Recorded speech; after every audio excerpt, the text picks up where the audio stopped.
NFL 2023, just when you think somebody's good and solid, cracks in the foundation. Bengals and Ravens catch L's. You need a savior? How about a rookie? Or a guy who needs to be pointed towards his own locker room? Texans and Vikings are streaking.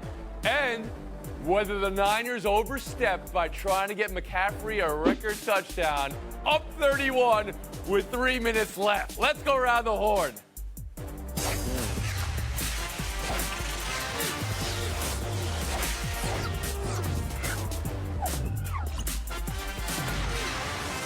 We start with Browns 33, Ravens 31, and a very simple question. How? Cleveland was down seconds into this game after a very funny pick six. Trailed for 59 minutes and 20 seconds, but Baltimore failed to close. Some fourth quarter turnovers doing them in. The Lamar Jackson interception was an oof. Bill, I don't need to say any more. Around the horn to you. How did Cleveland do this? Or was this more about what the Browns did or what the Ravens didn't do?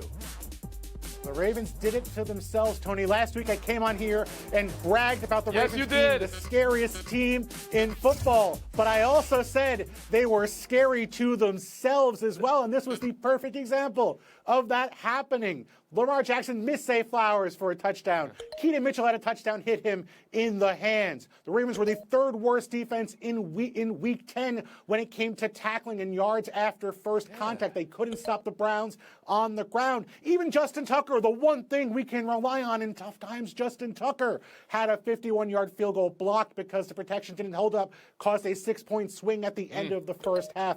The Browns were not great in this game. They were sloppy in their own right, but the Ravens continue to struggle to wrap up games and finish. They are a great team, but they are not great to themselves most weeks. Says Bill Barnwell, who had a great answer, but not great to himself. 0 points. Pablo Torre, to you. Yeah, the Ravens feel like a classic fine print team where you see the top line statistics like, wow, they entered this game #1 in defensive efficiency. And then you look deeper into the fourth quarter numbers that Bill Barnwell was alluding to, and you're like, okay, something else is happening here. And Lamar Jackson is part of that problem, by the way. Lamar Jackson in the fourth quarter cannot stop turning the ball over. Look at the numbers when he is in the fourth quarter. In one score game specifically, he plays like a bottom of the league caliber player. And so when you get that in combination with the fact that the Browns just happened to become the first team to trail for 59 minutes and 20 seconds, Tony, as you alluded to, this millennium to come back and win, well, yeah, it feels like the Ravens' resume feels like it should be a lot shoddier at the top line than it's been getting away with. Hey, that's two that says it was all about Baltimore and what they didn't do. Harry Lyles Jr., can I tempt you to maybe talk about the team that won? No, let's make it 3. Because listen, you hear the cliche, right? Cliche or coach speak of we have to play 60 minutes of football in order to win a game. It is those things until you trail, or you do trail for 59 minutes and 20 seconds, and you don't win the football game. So yes, this is about the Ravens blowing it because this is the third time that they've done this year, and you did it against a Browns team whose offense does not put fear into anybody, especially since Nick Chubb has been out basically the entire season. Deshaun Watson came into this game with a QBR that was 23rd best in the NFL, and if you are the Baltimore Ravens and you went into this football game and said, hey, you're going to score 31 points, they would have been shocked if you told them that they were going to lose that game. It just so happens to be worse when you led for all but 40 seconds of the game. So I think you would say it's an alarming loss then from Baltimore's perspective. Corny, did this ring any bells for you? And was this more about Baltimore, or could you maybe give some credit to Cleveland? I will give some credit to Cleveland. Deshaun Watson started out this game the way that he normally does. It's slow. And then in the second half, 14 passes, all of them are completed, 134 yards and a touchdown.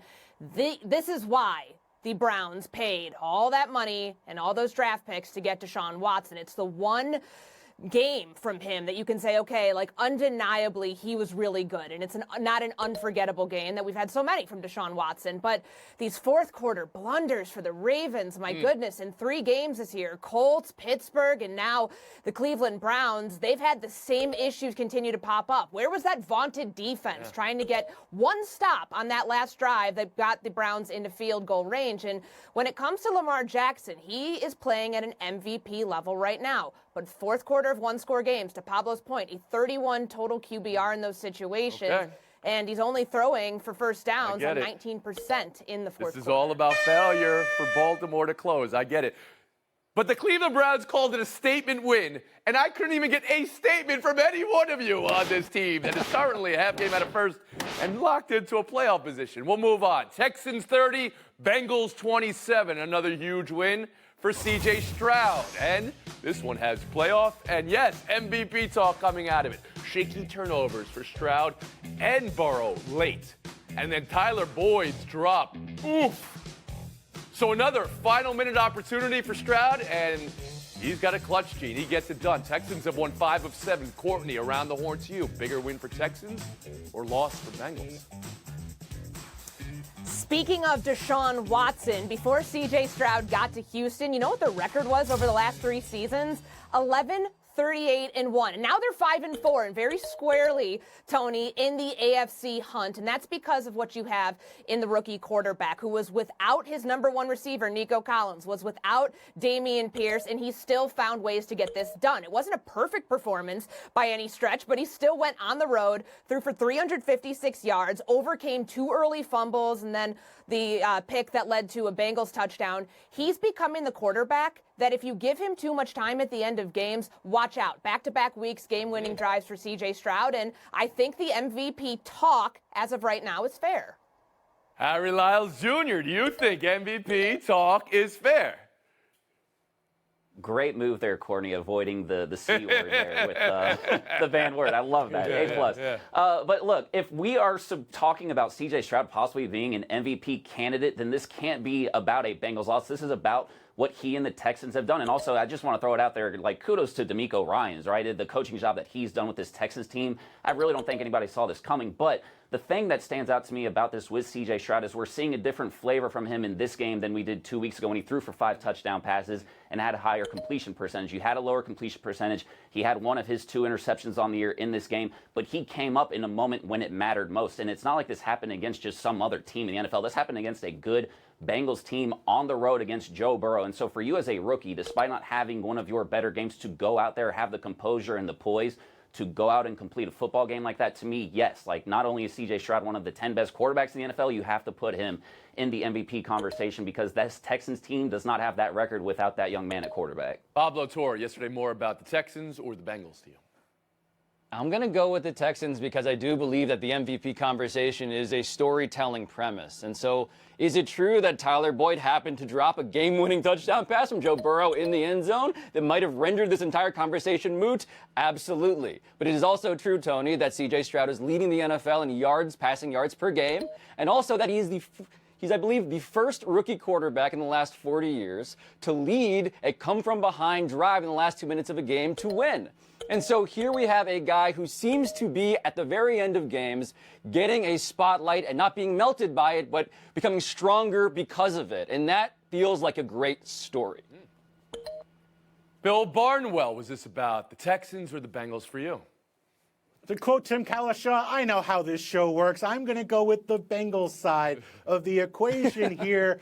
This was a serious loss for the Bengals. They had all the vibes going in their direction. These were the post-bye Bengals. Last week we were talking about them being one of the best teams in football, and yet they lose this game where Joe Burrow throws 2 interceptions in the fourth quarter. Tyler Boyd drops a touchdown that would have given them a lead, forced the Texans to drive the length of the field for a touchdown to win late. And we're not talking about the Bengals as losing a massive game. Right now, their odds to make the postseason per ESPN's Football Power Index have dropped to about 35%. Right, because they lose the tiebreaker now with Houston, although they took the tiebreaker over Buffalo the week before with their win. Courtney, I'll give you the last word here.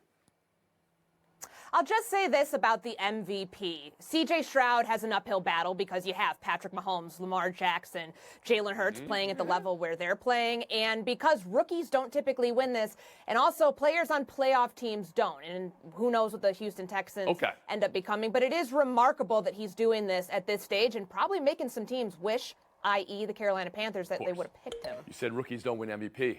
Only one has won MVP. For a bonus point, tell me the one rookie who won MVP in NFL history. Jim Brown. Oh, Courtney Cronin was quick on the draw there. We'll give you 2. We'll move on.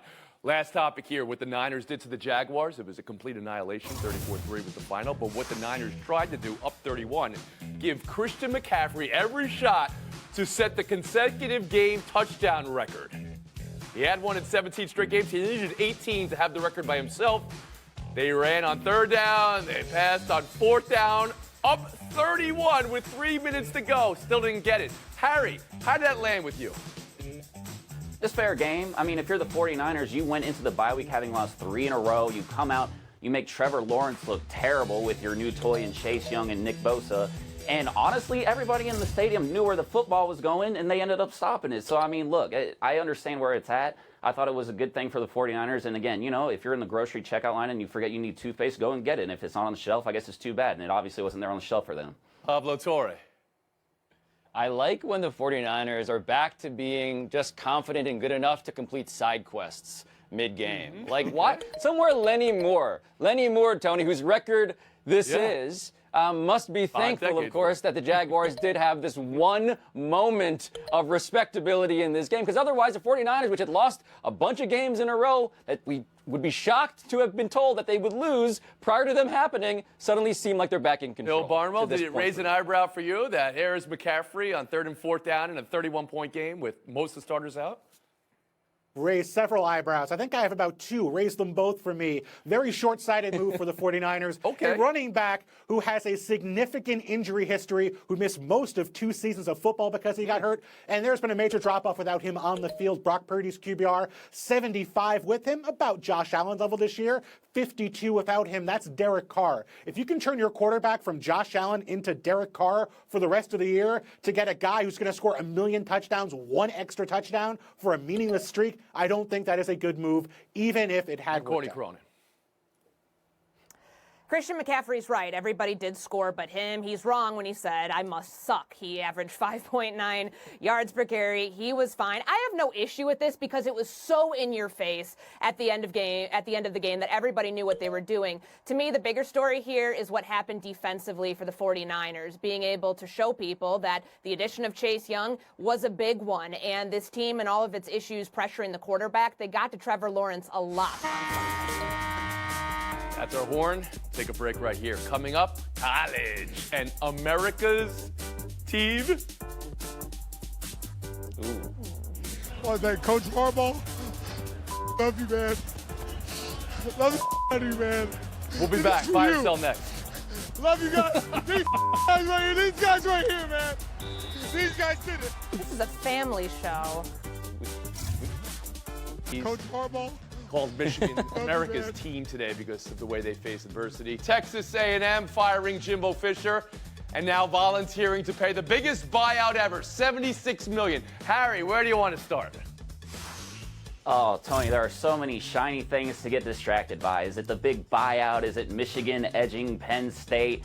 Is it Jaden Daniels being the first player to have 12,000 passing yards and 3,000 rushing? No, keep your eye on the ball. Georgia looks like Georgia again. They beat Ole Miss 52-17. They were the number 9 team in the college football playoff. It looks like they are going to three-peat. I know all these other things are fun, but my goodness gracious, Georgia looks like Georgia again. Pablo Torre. I got to go with the, I think, unprecedented emotional delusion that was that Michigan interview, Tony. It is one thing to say, we are all obviously watching America's team, even though very few people think that. But it also just proves to me that Jim Harbaugh's kind of running a weird program over there. The kind of program where a guy will cry as if he has passed away when he hasn't. And maybe, just maybe, go around scouting various teams across the country because that's just the sort of thing you're that intensely devoted to doing. But I want to make sure we're clear here. We are all for emotion on this show and showing emotion anyway. You are seeing that and you're saying, what is this that we're actually witnessing here? The team had to play without a coach for the second suspension this year? Yeah. Love emotion, don't quite like the delusion. More delusion than emotion. Bill Barnwell, I'll bring you in here. Monologue. I disagree with Harry. I like a good shiny thing. I don't know why they're getting such a bad rap about getting distracted. And I think the Jimbo Fisher situation is a meaningful and important thing that's going to have an impact on college football, not just this week, but for years to come. If you have a college that is willing to eat $76 million in a buyout with no offset, to fire a coach. Every single coach in college football has a different level of job security today than they did yesterday. Every coach is 1 or 2 bad seasons away from getting fired. So it's a fundamentally different sport today. Courtney Cronin. You know who has a really large buyout? James Franklin at $64 million, and he just fired his offensive coordinator. Franklin's not going anywhere, but he's going to be on his 6th OC since 2014. He's got to get this right. As you saw in that game against Michigan, this offense is putrid. 102nd in FBS and yards per play, dead last in percentage of plays that go for 20 or more yards. You have a 5-star quarterback, and your team is 4-16 against Ohio State and Michigan under James Franklin. Don't send that guy. Don't force him to the transfer portal because you don't get this hire right. Harry, if I could have you on the Jimbo Fisher and the buyout, I saw your eyes raised when Bill was saying this changed the landscape of college football. I mean, look, there's always going to be high-level buyouts. This ain't going to be the norm. The Texas A&M, that money over there is completely different than it is at most programs, but it still And are does they say a lot. grounded in reality as well? I know Pablo brought up the idea of delusion. Nobody is. Nobody is. No, Yeah, yeah. no, nobody in college football Right now. is in reality. Whether it is May all of your administration, buyouts be fans, record-setting then. everybody is delusional. That's what makes it fun. Yeah, that should be a slogan for this show, too. We'll move on. Lions 41, Chargers 38. This was the game of the 4th down. This is the 4th down game of our lives. These two converted on 7 of 8. The last one was the gutsiest. Dan Campbell making sure they end the game with the kick and not get the ball back to Los Angeles offense. Tony Romo, on the call of this game, said these Lions can win the Super Bowl. Bill, buy or sell? Yesterday's outcome showing you that. I buy it. I look at what the Lions have done this year. They've beaten the Chiefs. They've beaten the Chargers. They have started to beat stiffer competition and not just beat up on the mediocre teams in the NFC. My only concern is just, do they have an offense that can pull it off week after week if they're not going basically 100% on 4th down? Oh, you questioned their offense. I thought they had hundreds of yards rushing with multiple running backs. The offense They don't get to play the Chargers every week. Pablo, is this a Super Bowl team we're witnessing here? Yeah, look, I love that the Lions will go for it. I've read too much Bill Barnwell in my life to not respect that much. But to me, a world in which the #1 favorite for the Super Bowl, the Eagles, lost to the Jets means that the Lions can win the Super Bowl. Absolutely. This year specifically. Harry Lyles Jr.? Yeah, Tony, I'm buying it. Look, the Harry Lyles Jr. Stats and Info, we've opened up a psychology division, and the thing that people just can't come to grasp with is you can't get over a team that is wearing Honolulu blue and silver can win the Super Bowl. Just because they're the Detroit Lions does not mean it's never going to happen. This could be the year. And Courtney Cronin, seeing the way they played it out yesterday versus the Chargers. Absolutely. This is about the trenches. They kept Joey Bosa and Khalil Mack at bay, and think about what they're going to potentially do against the Eagles' ferocious pass rush and the Cowboys and the 49ers. Yesterday was a good example of that. Harry Lyles, Bill Barnwell. The delusion ends right here for these two competitors. Cronin, Torre. Where you going, Bill? There you go, back there. Cronin, Torre, showdown next. Around the Horn is presented by Bullet Frontier Whiskey. Please drink responsibly. Part of Happy Hour. Courtney Cronin, Pablo Torre, good luck in showdown. The hottest team in the NFC, anybody? Vikings. They're right on the screen right there. You're not getting a point for that. Yeah. The Vikings, 5 straight wins, 3 different starting quarterbacks the last 3 weeks. Josh Dobbs, yes, he needed to be told where the home locker room was. Courtney, are the Josh Dobbs Vikings a playoff team? They look like it. They've won 5 straight. That's the longest streak in the NFL. And up next, Denver, the Bears. And then they have a bye week, so that'll give Josh Dobbs plenty of time to learn his teammates. Pablo Torre? In a wide-open NFL season, of course, they can be a playoff team. I just want to point out that the guy who was, I believe, an aerospace engineer, a NASA intern, has a little trouble locating a locker room. I don't want to disparage NASA. Come on. Oh, wait, you're trying to rain on this great handle. Dobbs every week. He needs to learn the teammates. He doesn't know where the locker room is.